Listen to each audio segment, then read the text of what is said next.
J'ai passé 17 ans derrière les barreaux.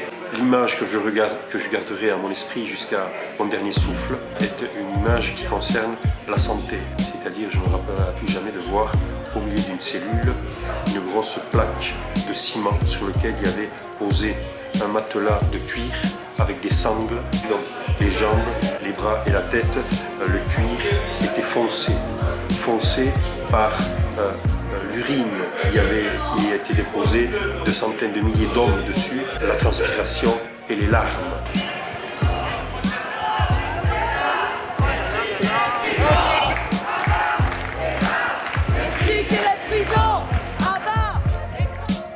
Donc la prison vient plutôt de se refermer plutôt que d'ouvrir, puisque c'est vrai que les portes viennent de se refermer. C'est une prison qui est effectivement totalement rénovée. Les cellules sont neuves, les équipements sont neufs, il y a un peu plus de salles d'activité, il y a des douches dans la cellule. Après, c'est une prison qui s'annonce à peine construite, potentiellement surpeuplée dans très très peu de temps. Quand vous avez un truc qui est prévu pour une personne et que vous collez 3 ou 4 personnes dedans, ça se dégrade beaucoup plus vite. Vous allez avoir les mêmes climats de tension et de violence. On repart vers tout à fait les mêmes problèmes et donc une détention contre-productive et puis finalement un système qui perdure. La première fois que vous rentrez en prison et qu'on vous amène en cours de promenade, le réflexe est regarder toujours vers le haut. Comment on peut en sortir? Les hauts murs que nous voyons, qui sont l'incarnation du système carcéral, ne sont pas qu'un mur physique.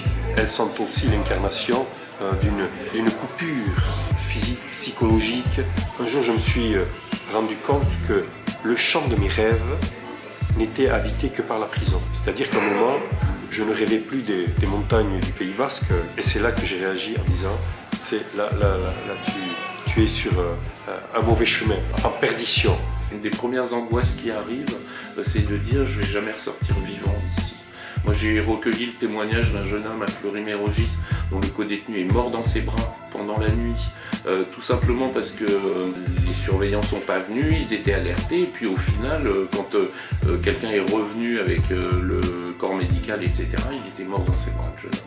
Il y a une grande méconnaissance de la part de Monsieur Tout-le-Monde, de l'opinion publique, de ce qu'est véritablement la prison. Il suffit de regarder les réactions à pas mal d'articles, de sujets ou de choses. C'est le Club Med, c'est ça qu'on nous dit, moi, quand j'allais voir mes fils en prison. Non, la prison, c'est pas le Club Med. La prison, c'est 22 heures sur 24, minimum, dans sa cellule. Une cellule de 9 mètres carrés qui est en général surpeuplée. Ou elle bousille les gens, ou de toute façon elle les rend plus réfractaires à la société. Concrètement, la société n'a rien à y gagner. Alors, sont en prison aujourd'hui énormément de monde. On est à 71 000 détenus, chose qu'on n'avait jamais connue en France, donc ça augmente. On est dans une spirale vraiment ascendante qui est extrêmement inquiétante. Les gens qui sont en prison, c'est près d'un tiers des personnes sont en détention provisoire, c'est-à-dire finalement présumées innocentes, et pourtant elles sont placées en détention. J'ai presque dire merci à l'État français, merci pour la répression subie, parce que j'ai découvert au travers du monde de la prison le monde réel tel qu'il fonctionnait.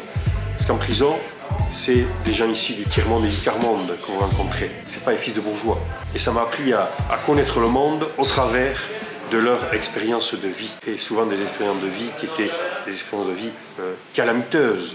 Il y a des milieux, il y a des zones, il y a des quartiers où le boulot il n'y en a pas, l'école elle ne fonctionne plus, etc. Donc il faut permettre à certains simplement de trouver ça. Nous sommes dans un système à part, un système qui est d'abord attentatoire au droit et j'allais dire bien trop souvent attentatoire à la dignité des personnes détenues.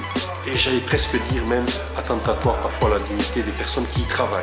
On a en France à l'heure actuelle à peu près la moitié des prisons qui ont été construites avant 1950, dont certaines au 19e siècle. Donc on a vraiment des prisons qui sont totalement pourries, vétustes. Toutes les réformes qui sont proposées aujourd'hui pour améliorer les prisons, construire les prisons, améliorer la situation de vie des prisonniers dans les prisons sont des pansements sur une jambe de bois. La prison ne réinsère pas et ne réhabilite pas ceux qui la côtoient.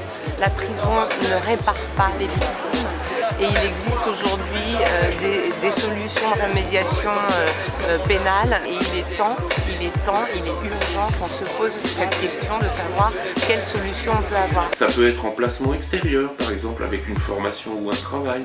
Il y a un contrôle qui est fait par la justice, parce que c'est quand même une peine qu'on purge, mais ça n'est pas l'enfermement, la prison, avec tout le rien qui va avec la prison, voire les dégâts que ça crée. Quand on parle délit, et surtout quand on parle crime, ce qui s'exprime en chacun de nous, j'allais dire, c'est une expression animale, le rejet de celui qui a commis irréparable ou qui a commis un acte important, délictuel ou criminel. Il faut que le sentiment qui vient des tripes, réaction humaine naturelle, passe rapidement à l'esprit, de dire quel intérêt nous avons collectivement, la société en général, mais aussi les victimes, les personnes détenues, leurs familles, quel intérêt commun nous avons. L'intérêt commun, c'est de dépasser la douleur pour aller vers un avenir commun qui soit celui de vivre ensemble. Je suis désolé, mais je ne veux pas être empereur.